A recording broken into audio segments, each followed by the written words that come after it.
Hi everyone, it's David at BloomBox, and today we're going to go over how to make the perfect winter porch pot. We get lots of questions of how to do this, and I want to say first off, it's extremely easy and you just need to have fun with this. You just need to start off with your regular size porch pot. Any pot will do. This is a 12-inch, 13-inch diameter. It's a little wide at the top, and the best thing you actually can do is cut back all your fall flowers. That's actually going to act like your floral foam. All the roots, it's really spongy. It'll hold everything in there nice and tight for you. Make sure there's some moisture in here. It's really hard to do this with dry soil. So if you're starting off with just regular soil, pour some water over it, let it soak in, and you're good to go. Today I'm actually going to do our Winterberry Wonderland kit, but the principles apply to any display that you want to do. You're going to have your thriller, your filler, and your spiller. So I'm going to start off now with our red twig dogwoods. This is a perfect example of a thriller. It's going to show some nice height. It's going to really pop off your porch,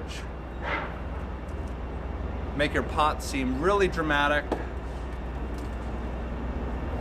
What I like to do, some people like to go in straight lines with them and stick them straight up.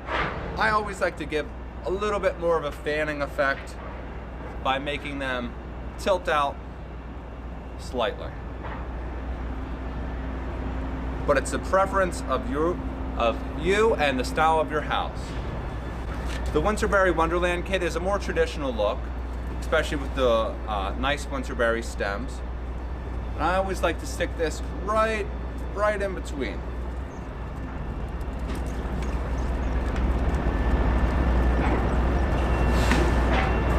Now I'm going to start using my filler. This is a white pine,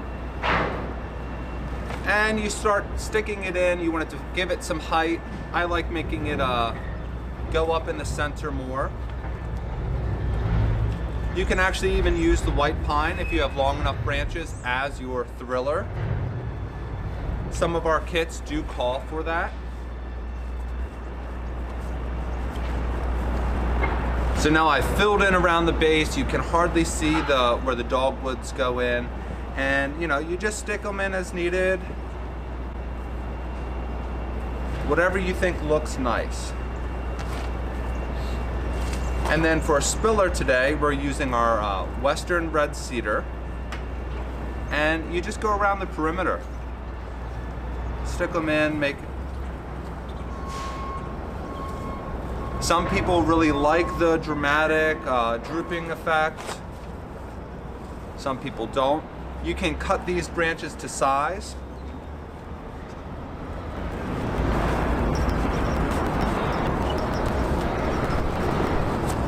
All right, that looks pretty good to me. And like I said, examine your pot, go around, see if it needs any filling in. But once you think it's beautiful, it's beautiful. It's that easy. And that's how you create your winter porch pot.